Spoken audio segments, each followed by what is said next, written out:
السلام علیکم ورحمۃ اللہ وبرکاتہ۔ امید کرتا ہوں کہ آپ سب خیر و عافیت سے ہوں گے۔ آج میں آپ کے سامنے سورۃ الناس اور اس کا ترجمہ بیان کروں گا۔ تو آئیے شروع کرتے ہیں۔ اعوذ باللہ من الشیطان الرجیم، بسم اللہ الرحمن الرحیم۔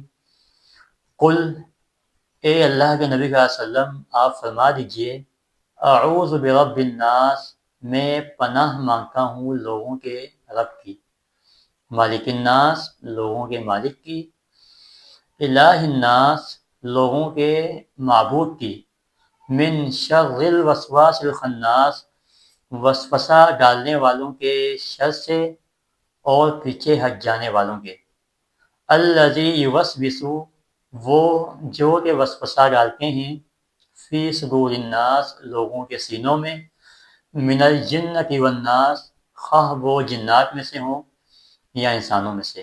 امید کرتا ہوں کہ آپ کو میری یہ ویڈیو پسند آئی ہوگی۔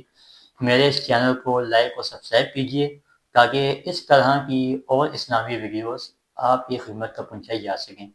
تب تک اپنا خیال رکھیں۔ السلام علیکم ورحمۃ اللہ وبرکاتہ۔